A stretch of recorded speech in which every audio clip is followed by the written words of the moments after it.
Jack, I want to come to you first because your letterbox said, this is now your 13th time watching it, and your 12th time you said you really noticed the dildos. Yeah. So what did you notice this time? Oh, I don't know. I mean, it's funny. I think there's a joke in there about how we didn't realise how sad the film was going to be. And now I watch it so many times, I'm like, it's really funny, guys. It's fine. There's like great jokes. But Yeah. So guys, just watch it 13 times, and you'll get that. No. watched it more than 13 times, really. Yeah. And Laura's watched it a hell of a lot more than that. Of course. And Zarah, this is your second. Is it your second? This time? is my second time. Yeah. Well, we watched it as BFI, and I had to go to a dentist appointment, and I kind of cried all the way to that dentist appointment. Because it gets you. Guys, actually, I did bring some tissues. Does anyone need to borrow some? But Zarah, like, how did you feel watching this a second time? What were the things that you kind of So I definitely noticed the raisin joke, and given my surname is Sultana, that did stick with me. And I also don't like raisins, so that's absolutely fine.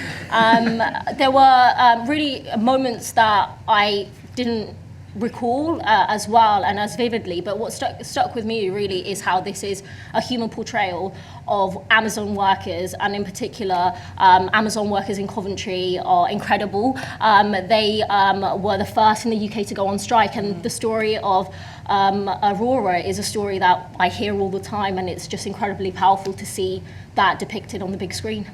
Just for the lawyers, it's not an Amazon factory. You have to say that, yeah. I promise you it's not. BFI, just bleep that one out. Yeah, no way. But Laura, I mean, this is a big part of your work, showing workers and workers' experience beyond. I mean, we're so used to seeing like writers, journalists, filmmakers, there's always that, but this is kind of very specifically about logistics and kind of bottom line workers. So tell me a little bit about why that is a really important kind of area that you want to explore. Yeah, I mean, I guess already on my shorts I was interested in looking at work. I think when I started studying film, it was also around the same time I started working, and I just found there was this enormous difference between my life and the lives I was seeing on screen. And it just seemed like people had like so much freedom and time to do what they wanted, and I always think back of, the road trip movie where everyone just decides to hop on the car and they go. And I was like, oh my God, I'd have to like ask for annual leave. I probably won't get it. It's just like, my life isn't like that. And so I really wanted to bring work into the screen also because it's like we spend so much of our time working and we don't talk about it. It's kind of like something we don't question really. And I find that kind of disturbing, really, is, just looking ahead in my life at that time and just thinking, I'm just going to work until I'm really old. And is this it? Yeah. I mean, I used to, when I was at uni, I used to work as a Sunday girl at Bins on the cosmetics counter, so I felt very seen in Paradise. But I guess there's also a big part of in preparing this and writing this story was interviewing people and getting the real experiences. So can you tell me a little bit about those conversations? Because the granular detail in this, from what they do on the days off, the specifics of like the tension of like, guy, I really want to hear about your weekend, but please, I've got this thing beeping in my ear. I need to get going. Yeah, I mean, it was kind of, a lot of the testimonies kind of touched on this, on like how hard it was to make connections within the job because, the breaks are too short to really connect with someone and you're too tired. And also the shifts are so long that by the end of the day, you just want to rest. So for example, one of the questions I would ask sometimes, because for me it was important to like obviously get the practical side of the job, understanding the performance, like the scanner, which is such a kind of a part of that job, but also what Aurora does outside of the work. And I remember someone I asked, what do you do outside after the shift? And they replied, I do the laundry. And, that went directly into the film. And so there was a lot of these little lines that I almost thought, that's so simple and something that we don't think about. But actually, a lot of our free time is taken up with preparing to work for the next day. So a lot of those aspects, and also loneliness, I think that was something, you read a lot about how the job is physically really demanding, but then what I heard over and over again is how psychologically it's also really difficult to just be on your own for that amount of hours, to have so little agency over your job because you're being told by the second how long you have to get to the next parcel. And I think that was a really shocking part of that job for me. And so I really wanted to kind of bring all these kind of ideas into the film. Yeah. And Zarah, you mentioned, it was July last year, they were so close to getting a union form within the workers. Watching this film, how much does that reflect the workers that you spoke to and how much you see in the film? Just like Laura's talking about, the surveillance and the AI kind of technology, which is monitoring how long it takes you to scan, locate, books an item, and that those targets are never disclosed. You're just told that you're not meeting it, and it starts beeping. And those are the stories. For me, what was also interesting was the humiliating rewards. So you're being told that your work is creating the profits of this organization. And if we use the Amazon example, which is this movie is not about, this is a $1 trillion company that makes profits on the back of these workers. And there are harrowing stories of drivers of Amazon vehicles having to urinate in bottles because they don't have time. Record numbers of ambulance visits to UK warehouses, Amazon warehouses, over 1,400 over a 5-year period. And these workers who are creating the profits are treated with such little regard, such disrespect that, it was here's a chocolate bar for all the hard work that you're doing. It's absolutely humiliating. And the fact that work takes over their lives and they still struggle to make ends meet, even, Aurora checking her bank statement before she could pay for her phone to get fixed, because then she can't pay for the prepayment meter, then she can't pay for food, and it's all of these things that people are struggling with heating and eating and the cost of living crisis. I think what's interesting though, as much as you talk about the bleakness, but there's also this diversity within this community, this migrant community of people from different walks of life coming together. I think you've said in the past, like, the enemy of the working class is not private jets. It's private jets, not migrant dinghies. But in this case, it's like, what I love is that in all these little pockets of corners of Aurora's life, there are people getting on. That solidarity, how much is that important to show that? Because also it feels like with, 16 films, that's a big part of like your kind of remit of what you want to do in the stories that you're telling. Yeah, that to me was really important to preserve, because I think you can go through this week and be surrounded by very kind people. And I think this was something that, I myself even found, like, being in the UK. I've been in the UK for almost 13 years now. I've witnessed Brexit, and it was a time that it was really difficult, to be a migrant in the UK. But at the same time, I was surrounded by really kind people. And so there was this kind of strange kind of parallel of actually the people next to me cared. And I see this over and over again, and I think in a world where we're being pinned against each other, I think it's really important to kind of frame our struggles in the right context and to, not do disservice to the people around us. Yeah. And Jack, talk a bit about, you've been at 16 for a while. This is like your lead producer on this one. I guess, tell me, working with Laura, why this story stuck out and how you kind of worked to develop this into the film that we've got today. Yeah, I mean, it's just been a great journey. I was thinking we've basically been talking now for 5 years about this. We met during the pandemic, and she had a really strong first draft that I read then, and we kind of just started talking. And we were talking for a long time, Zooming during the pandemic, and it actually took us 2 years to actually meet in person. And, when we first met, I was immediately like, well, this is exactly the sort of film that 16 Films should be making next. Ken, he's made another film since we were working together, but he is retired, he's not going to make another, and we've been thinking as a company, what sort of things do we want to make, and immediately this is explicitly political. And I think there's not many films which do that, so, or try to do that, and that's been, I would, for the fun of it, I'd like to say it was really difficult to get the film funded, but we did have great partners and supporters in that. In a way, the most difficult thing about making the film was the development process and writing a film that has no antagonists, no obvious dramatic breaking point for the character or obvious sort of conflict. Yeah. That's been an interesting process, and that's that the film is like this is a testament to Laura and her directing work. Yeah, and it's also a film that doesn't necessarily require like an A, B, C plot. It's kind of you spend some time with this person for a week, and just kind of you're kind of like a fly on the wall of their lives. How did you develop that from what your first script was versus the student script? How did that kind of evolve, and the things that you wanted to? Because I feel like the catalyst is this phone, which I really want to get into, but the phone, when that breaks, like, oh no, the shield is broken. But tell me a little bit about the process. Yeah, I mean, the phone is kind of the snowball that sort of begins, but I think it was really like a puzzle more than, I don't think I had a beginning, middle, and end, maybe in a very first draft, but it was a very different draft to this. And then I think with all these conversations that I was having, all these different observations, kind of starting to find a way into the script, and it was really then more a kind of a ordering of them, you know. So for example, like the ropes, and so all the items that she's picking, you know, she picks a rope right from the first scene, but obviously because we don't know what she's going through, we don't notice that first rope.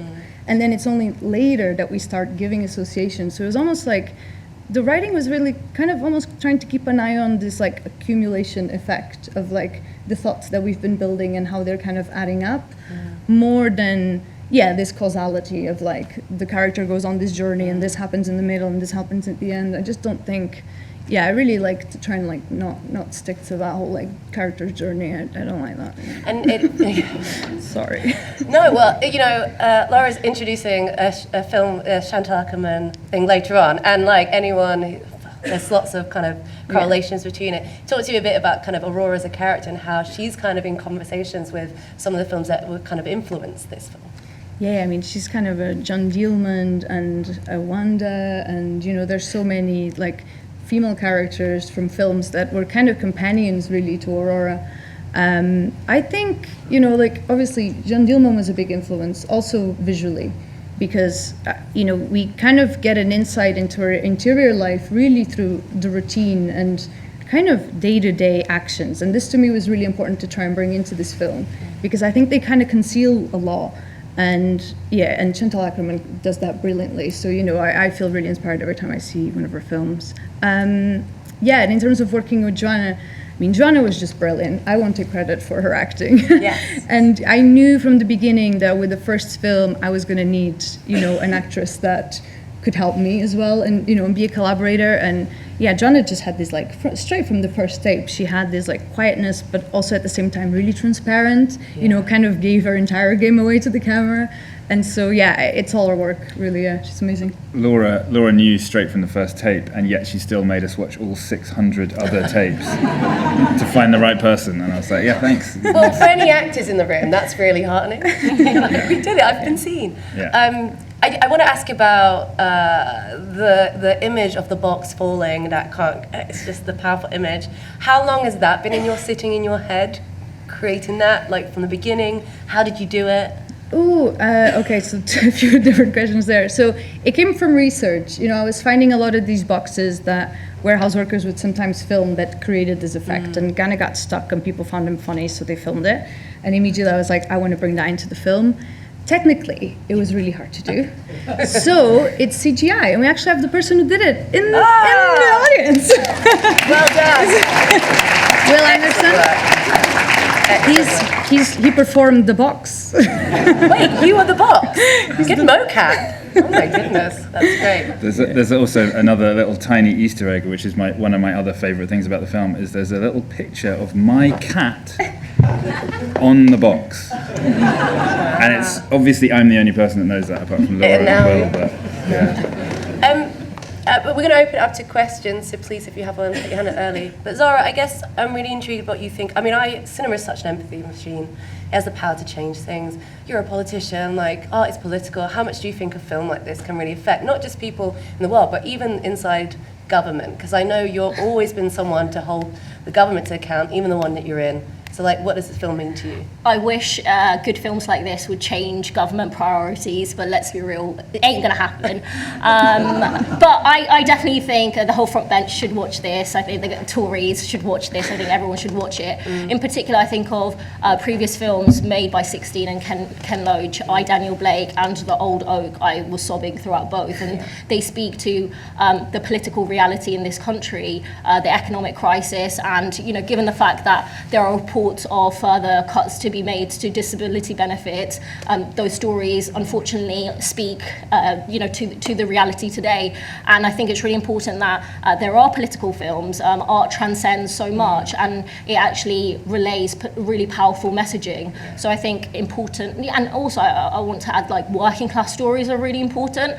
I find myself coming to a lot of film events and just hearing stories from migrant backgrounds, stories that speak to really important politics, and often people shy away from that. And I guess in particular, looking at your Instagram as well, at the Oscars recently, the fact that a Palestinian documentary that talks about the occupation and land theft and displacement, all those issues, they will be, that message and that education will spread to millions of people, I hope, and that's what changes things. Politics, politicians like me and Westminster isn't where change happens. It's from communities, it's through art, and that is what creates that effect that leads to collective and progressive change. And I guess what's really interesting about the gig economy is that obviously this is specifically in like pickers and logistics, but film industry is a gig economy, right? Most of us are freelancers. There was an article in Guardian about senior TV producers having to stack shelves and work at pubs because they can't get jobs anymore. I guess, again, I know you've been really supportive, especially in Coventry, getting kind of arts funding for local theatres, the Albany. So can you just, how do you think the government could be investing a little bit more? So it's really interesting because next week, sometimes I forget what day we're on, but next week we will have the Employment Rights Bill come in again. And there's some important things in there, like repealing minimum service levels, which was literally attacking the right to strike and the importance of being able to withdraw your labour. But there are weaknesses. So 0-hour contracts, unless there's an amendment to extend that to agency workers, it's still limited. Even automatic access for unions to be able to organise in workplaces like warehouses, there are still weaknesses in this legislation. So it's really important that we can have bills, but they actually have to address material realities. But also importance of investing in art, in music, and allowing working class people to be able to access those spaces as well. Absolutely. Come on, England, let's do it.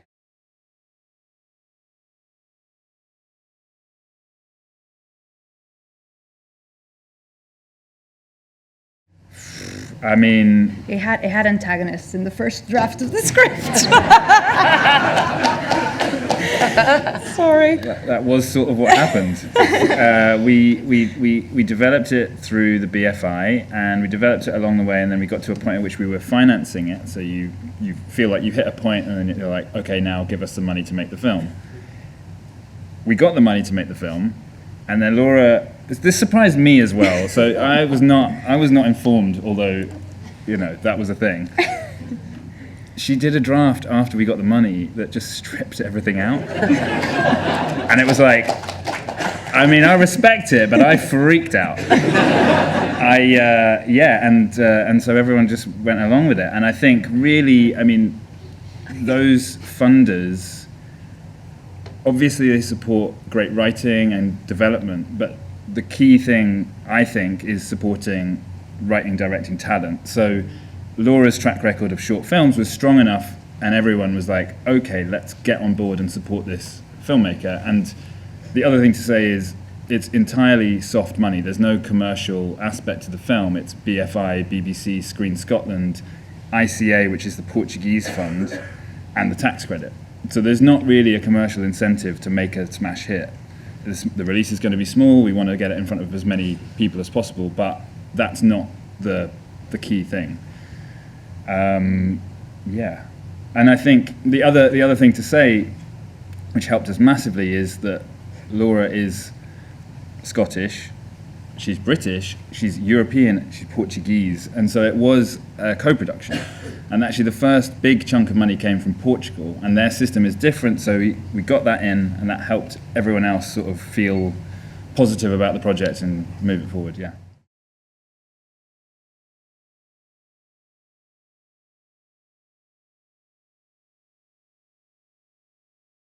Yeah, I guess we also have a sound designer in the room, so everyone's in the room. Yeah, and Ines was amazing, and I think this screening in particular was sounding pretty incredible, so quite happy to see it. I think the sound, immediately in the warehouse we knew that the sound needed to be really strong with the sort of aircon. I did one of the tours, so I kind of had a sense of what it sounded like, and I wanted to try and recreate that. And between me and Ines, we were always like, it should sound like you're inside a fridge, and that was the guiding sound for us. And then I think it was just a lot of fun to work the sound, because actually it kind of opened up writing in post-production. Even the social media like scenes where she's kind of scrolling, like that, I hadn't written really what she was going to listen to.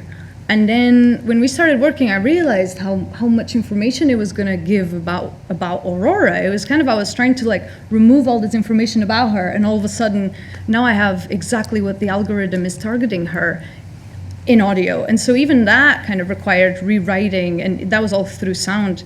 I don't know, I'm a big kind of believer that sound does a lot of the work, in terms of your headspace. So I really tried to like take care of the sound in this film, because I think sometimes you just think of the image and you kind of forget about the sound. But yeah, we really dedicated a lot of care to those, yeah.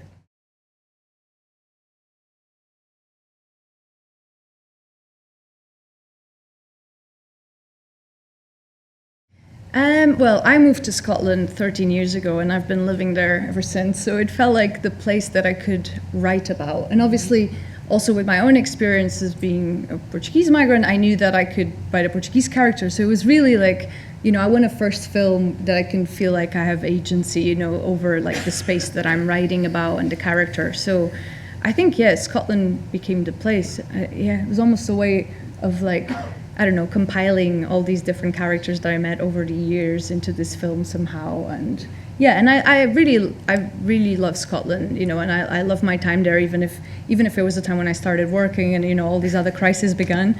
I still find, Scottish people have been really kind to me. And so it was also kind of important to bring that. The weather is crap, though. Isn't it just? Yeah, and as a Portuguese person, I definitely felt that difference. Thank you.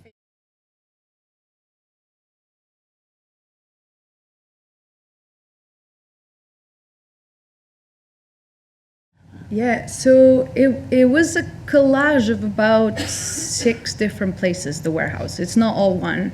And also we couldn't really get the scale that we wanted for legal reasons. So we ended up actually also creating the scale through a little bit of CGI. So some of the spaces feel a little bigger just because the background there's like set extensions. But yeah, the canteen, the staff room, all of them I think the staff room was the only one we kind of had to create because we couldn't quite find like a staff room in the containers like we wanted. What was it? One of the key ones, a good story actually, is that, so obviously picking makes up a huge part of the film, and we see her doing this operation over and over again, and that's like a vitally important thing. We didn't find that place until about 2 weeks before we started filming, so it was really terrifying. And our location manager, who was fantastic, a guy called Gavin Luna, he finally found somewhere at the last minute, and then it's actually a car part mechanic place. And every morning at 5 a.m, the props team of like 10 people would have to run in and switch out all the car parts for like dildos.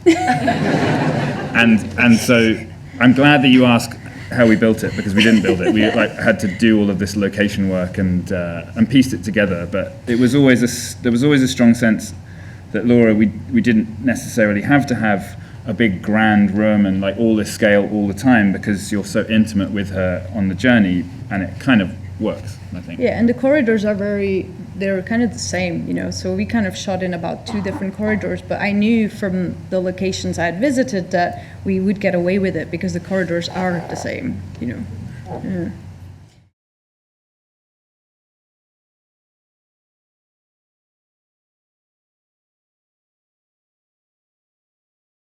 I always wanted to do feature films, and I love shorts, but it's a different format. And so I think I did my first short to try and get into the industry, because I finished university, I didn't really have a way in, and so I did the first short, still with Carl, so the same DOP and like a really small crew, and we managed to get it into like decent festivals, and so that started opening some doors. And straight away I was like, I want to do a feature, and everyone was like, you need to do another short.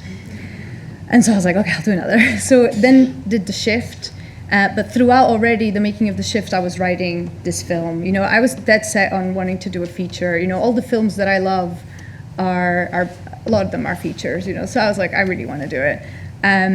But then, yeah, I guess it was hard. Like, so I think, for example, making shorts for me was really hard, because to me it was like there's the finance, like you don't get paid to do it.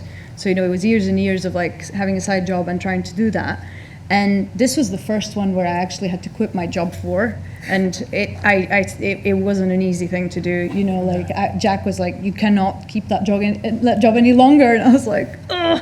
It's just, yeah, it's hard. And so this is the first time that I'm actually just living off of cinema, and I'm like trying, but you know, it's a tough industry. Like we were talking, it can be precarious. So it's like, okay, how do we do the next ones, and you know, where do we go from here? But yeah, I don't know, I just love cinema, and I really wanted to be part of this industry, and you know, now I'm here, so no one's gonna get rid of me. Wow.